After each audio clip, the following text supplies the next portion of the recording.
How is it going, everyone? Well, PlayStation Plus is going to get a little bit more interesting to cover over the next few months, just because now we have the essential games that it'll be the same thing, first week of every month, those will go live. But then, of course, we also have the PlayStation Plus Extra and PS Plus Premium catalogs being expanded every month. So, for those of you guys wondering, I still see some confusion about this in the comment section. First week of the month, that's when you'll hear about PS Plus Essential. Around the midway point is when you're going to hear about Plus Extra and Premium, and that's scheduled for a monthly refresh. So yeah, you can expect, you know, updates around then. When they say midway point, I would think anywhere between like the 14th to the 20th, around that time period.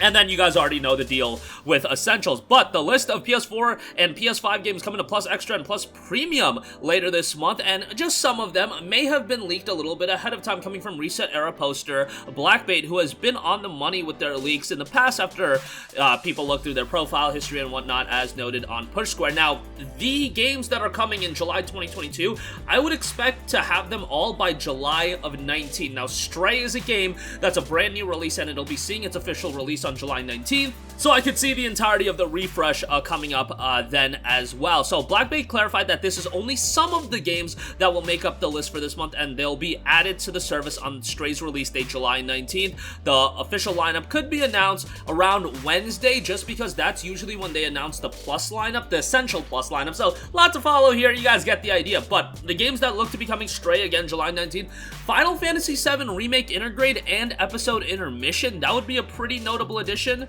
That came out, what, just a little over a year ago at this point, and FF7 Remake was already a PlayStation Plus title, and remember with that, the remake was a Plus title, but they didn't give you the PS5 upgrade right away. Then they ultimately were like, okay, we'll give you the PS5 upgrade now, but you still didn't have Episode Intermission, so getting the remake, getting Episode Intermission on there, that's definitely a nice addition. And I know there's some, you know, mixed reception to the game. Some people don't like the direction of FF7 Remake story, but I still thought it was a very enjoyable game, and having that on there is definitely pretty cool.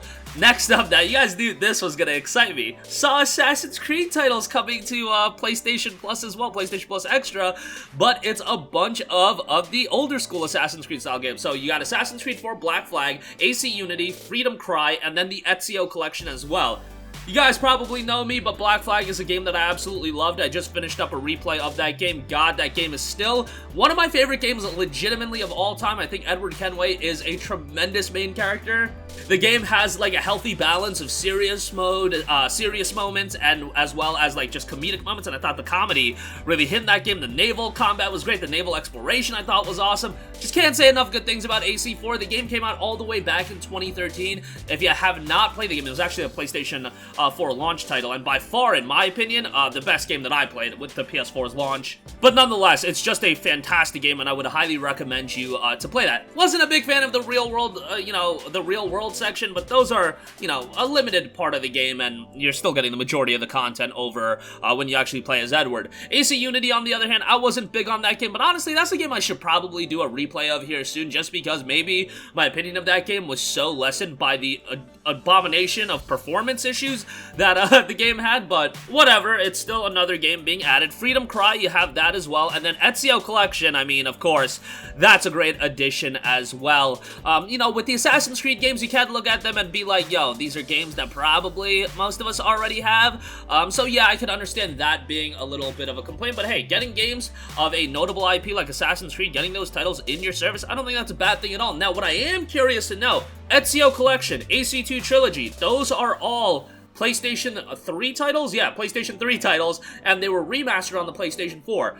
If Past Prologue and what we saw with Borderlands The Handsome Collection holds true, then these games would actually be in the Plus Premium tier rather than the Plus Extra tier. So that's actually something you gotta think about. So it'll be interesting to see how that plays out. And then lastly, Saints Row 4 Re-Elected is also looking to be added to the lineup as well. It's going to be another interesting one to see how they handle it in the case of, is this going to be a Plus Premium or a Plus Extra title? I would imagine it would be a Plus Premium game, but we'll see how that turns out as well.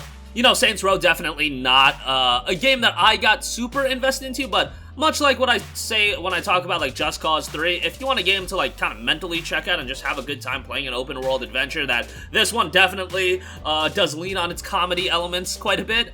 Saints Row 4 is still a good time. And I think a game that, you know, a franchise like Saints Row, it's perfect for a subscription service just because when you have such an abundance of choice, I feel like Saints Row is always going to be an easy, safe option for people to be like, hey, what game am I going to enjoy? Saints Row is always going to be a pretty fun time. Is it perfect? No, but I think it's a solid addition to the lineup if this is to be believed. But that is going to do it for me.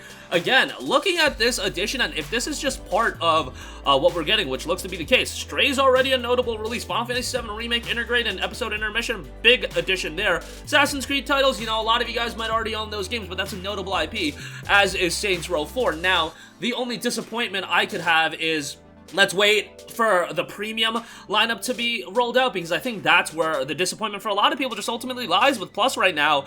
The extra catalog, I think it's quite good. I think there's a lot of good stuff. You can make the debate on is it Game Pass level or not. It's not Game Pass level, but it's still pretty darn good. The premium catalog would just like to see a little bit of depth added to that, and I think the premium catalog has some good games, especially like the PS2 and PS4 games, but yeah, could use a little bit of work in adding depth into the PS1 and PSP offerings. I know a lot of you guys were disappointed about Crisis Core. I don't think Crisis Core is going to be coming, just because they're going to want you to buy that reunion release. So yeah, that's going to do it for me. Sound off with all of your thoughts in the comment section down below. Thank you for watching, and goodbye. Hey guys, we hope you enjoyed the video, and if you did, make sure to hit the subscribe button, and if you're already subscribed, do us a favor and hit the bell icon. This way you'll be notified whenever we post a new video. That's the best way to keep up with all of our uploads, and we usually try to upload 2 videos a day. And with the bell icon hit, you'll be notified whenever we do upload a video. As always, thanks for watching.